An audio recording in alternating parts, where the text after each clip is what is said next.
Everyone, चलिए आज HCALN की थेरेप्यूटिक कीनोट से एक बहुत ही इंटरेस्टिंग रेमेडी आर्जेंटम मेटालिकम को समझने की कोशिश करते हैं। आइए देखें कि ये रेमेडी किन लोगों और किन सिम्टम्स के लिए खास है। तो शुरू करते हैं इस रेमेडी के कोर आइडिया से।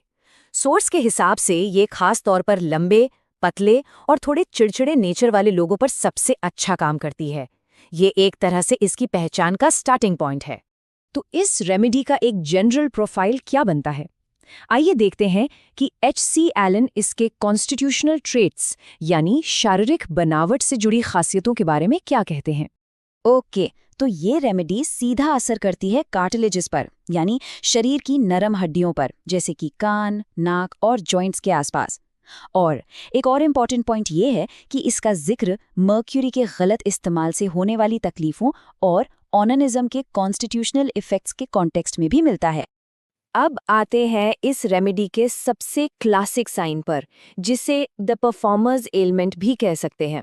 यह खास तौर पर उन लोगों से जुड़ा है जो अपनी आवाज का बहुत ज्यादा इस्तेमाल करते हैं। इसका मेन फोकस गले और आवाज पर रहता है।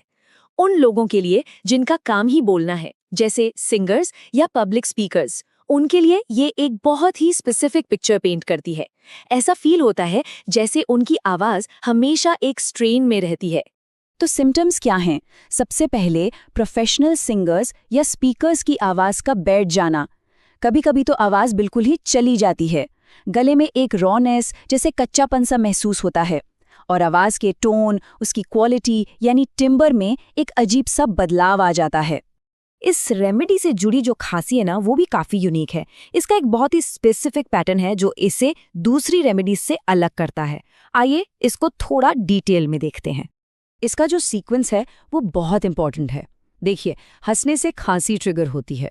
इस खांसी से गले में ढेर सारा म्यूकस बनता है। और ये म्यूकस कैसा होता है? बिल्कुल जेलेटिन जैसा, चिपचिपा। एलन ने इसे उबाले हुए स्टार्च से कंपेयर किया है। But the interesting part is, ये बड़ी आसानी से निकल जाता है।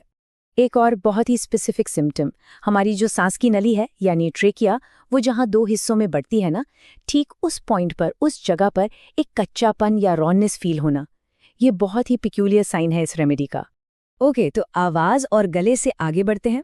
लेट्स सी कि ये रेमेडी दूसरे फिजिकल सिम्टम्स पर कैसे असर करती है। सोर्स इस बारे में क्या बताता है? इसके अलावा छाती में बहुत ज्यादा कमजोरी महसूस हो सकती है, और खास तौर पर लेफ्ट साइड में। इसके साथ साथ एक ऐसा जुकाम जो बिल्कुल थका दे, जिसमें लगातार नाक बह रही है और बहुत छींकें आ रही हैं। मेल और फीमेल रिप्रोडक्टिव हेल्थ से जुड़े कुछ बहुत ही स्पेसिफिक सिम्टम्स की तरफ भी इशारा करता है।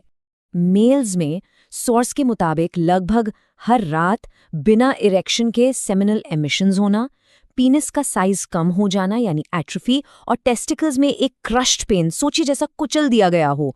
ये इसके बहुत स्ट्रॉन्ग की नोट्स हैं। और ये पेन की क्वालिटी बहुत इंपॉर्टेंट है। टेस्ट इसको आगे डिफरेंशिएट करता है।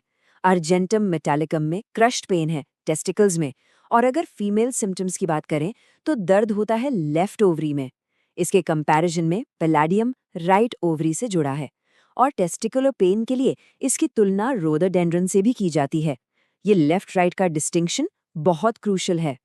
फाइनली आइए देखते हैं कि कौन सी चीजें इन सिम्टम्स को बढ़ाती हैं यानी एग्रवेशन, और इस रेमेडी का दूसरी रेमेडीज से क्या कनेक्शन है। इससे इसकी पिक्चर और भी क्लियर हो जाती है। तो सिम्टम्स कब बढ़ते हैं? गाड़ी में सफर करने से, किसी के छूने या प्रेस करने से, और हाँ, सबसे इम्पॉर्टेंट, आवाज का इस्तेमाल करने से। चाहे वो बोलना हो, गाना हो या जोर से पढ़ना हो, तकलीफ बढ़ जाती है। रेमेडी रिलेशनशिप्स की बात करें तो ये एलोमेना के बाद काफी अच्छा काम करती है। और जैसा हमने पहले डिस्कस किया, हंसने से जो खांसी ट्रिगर होती है, उस मामले में ये स्टैनम के बहुत ही सिमिलर है। और यही सवाल हमें इस रेमेडी के सबसे इंट्रीगिंग एस्पेक्ट पर लाता है। सोचने वाली बात है कि हंसना, जो इतना सिंपल और नेचुरल एक्ट है, वो इतना स्पेसिफिक टाइप का कॉफ कैसे ट्रिगर कर सकता है। ये हमें दिखाता है कि हमारी बॉडी के कनेक्शंस कितने डीप और अनएक्सपेक्टेड हो सकते हैं। इसके बारे में जरूर सोचिए।